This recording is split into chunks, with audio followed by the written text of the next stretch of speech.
del estado de bienestar, con todos sus asegúnes, yo analizando, y además también que he estado varias veces en Europa, en diferentes países, no lo digo a manera de presunción, sino más bien porque uno como investigador, como analista, como incluso esta parte socióloga, pues te lleva a hacer trabajo de campo y a observar con ciertos parámetros las distintas realidades de los países en Europa y sobre todo los que componen la Unión Europea. Y algo positivo que yo he logrado observar es que como concepto de integración regional, la Unión Europea logró dos cosas que me parece que son muy importantes a diferencia de otras regiones en el mundo. Primero, estabilizar una región, es decir, lograr que hubiera paz o relativa calma durante 7 décadas en un continente que históricamente ha sido salvaje, que ha sido guerrero o guerrerista, ¿no? Si nos remontamos década por década, de 1945 para atrás, encontramos que no hay un solo año o no hay una sola década de descanso sin guerras en Europa. Entonces, un logro importante de la Unión Europea, de la integración regional, 70 años de pacificación relativa, por lo menos no en el continente. También tenemos, además de esto, una clase media que poco a poco fue acrecentándose, es decir, se ve en la mano del estado de bienestar. Con ese preámbulo, mi querido Francisco, viendo lo que está sucediendo en Ucrania, que de pronto le dicen a la gente es tiempo de que nos apretemos el cinturón, es tiempo de que dejemos la comodidad, es tiempo de que todos, dice Joseph Borrell, nos ajustemos el cinturón porque las guerras no son gratis y todos tenemos que sacrificarnos. Te pregunto yo primero, ¿cómo entiendes tú el estado de bienestar, conceptualmente hablando? ¿Qué porcentaje de ese concepto lo veías plasmado en la vida cotidiana en diferentes países de Europa? ¿Y qué tanto está en riesgo ese estado de bienestar con lo que está aconteciendo entre Rusia y Ucrania? Mi querido Jesús, permíteme que antes haga, como bien me has preguntado, una conceptualización de qué es eso del estado de bienestar, qué es el bienestar social, mito o realidad. El concepto en distintos idiomas, en inglés es el welfare state, de welfare, de tener buen viaje, tiene que ver el precio del viaje, el fare, el fare, fair o fair, si lo digo en el inglés británico, tiene que ver con ese concepto de el viaje de la vida.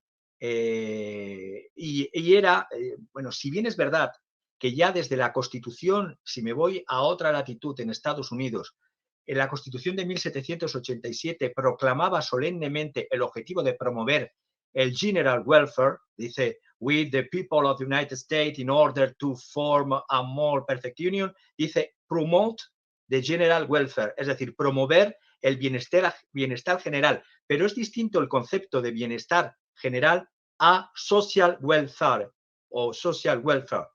El Estado social tiene unas influencias en su origen, en su conceptualización, antes de plasmarse en la realidad, tiene varias influencias. Permíteme que de cara a los oyentes las toque todas muy por encima. Por una parte, el socialismo marxista, no voy a explicar lo que es. Por otra parte, el socialismo cristiano, tanto el socialismo cristiano anglicano de John Frederick Denison Morris y de Charles Kingsley, como del catolicismo social de la Rerum Novarum de León XIII un cristianismo social, por una parte conservadora, de Félicité de Lamennais, de Albert de Munt y de René de la Tour du Pin. Por otra parte, también de una influencia del pensamiento francés llamado solidarista, de Léon Bourgeois. También influencias de la filosofía idealista académica de Thomas Green, que hablaba de un liberalismo orgánico, ojo, de un neoliberalismo, contrario al liberalismo. ¿Cuántas acepciones tiene la palabra liberalismo? Y que se la apropien los ultraliberales es una desgracia para el pensamiento social, pero bueno.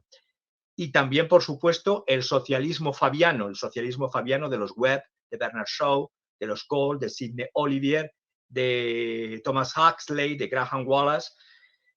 Pero bueno, todo esto tiene que ver con que el Estado, desde su conceptualización en la edad moderna en Europa, tenía un mínimo concepto o rol que era el security state, estado de seguridad, que era el mantenimiento del orden público dentro del Estado y la protección del país contra cualquier invasión. Ese concepto se rompió en la práctica en los años 30 en toda Europa, pero ya antes, y hay que ser justo con lo que supone de ruptura con la ideología burguesa de Estado de los siglos XVII y XVIII, ya la economía en Alemania, y voy a señalar el pionero del primer desarrollo práctico del Estado social, fue un conservador, Otto von Bismarck, que perseguía a los socialistas y tenía miedo de la revolución social. Evidentemente, si ya se había producido en el 1871 un episodio. Bueno, la cuestión social surge realmente previamente en la Revolución Francesa, que son muchas revoluciones, 1789, 1792, 93, en la época de Robespierre, ya surge el fenómeno de la cuestión social, pero es una revolución que se congela, que se aborta con la Revolución Termidor.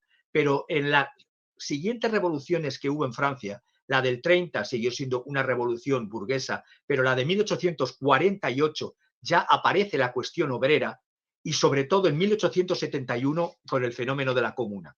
Decía de Otto von Bismarck. Otto von Bismarck es el creador del concepto de que en alemán estado de bienestar se dice Wohlfahrtsstaat.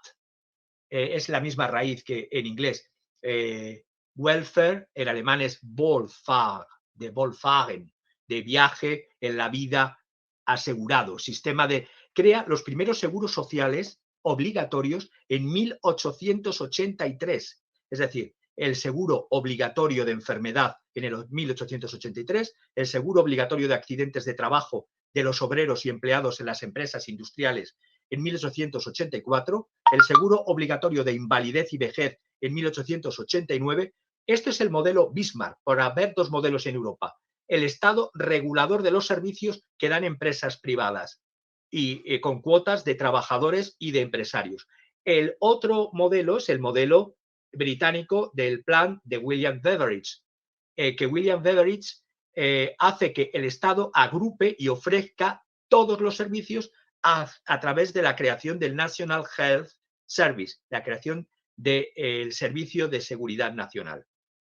Todo esto para decir que ya antes de los años 30, que es cuando voy a terminar con el ejemplo de los años 30, ya se dio en 1883 en Alemania, luego se dio en los años 30 en pleno, mejor dicho, en pleno momento de la guerra, de la Segunda Guerra Mundial, se dio el concepto en Inglaterra del Plan Beveridge, pero se dio no ligado a igualitarismo ni a redistribución, que luego sería el siguiente desarrollo del Estado social, sino a una combinación de derechos y deberes de los individuos en sociedad, y el Estado tiene que garantizar frente al primer liberalismo, un liberalismo social, garantizar la igualdad de los ciudadanos ante la ley, amortiguar la lucha de clases y luchar en pro de la igualdad real de oportunidades. Por lo tanto, todo esto se materializa ya realmente durante y después de la Segunda Guerra Mundial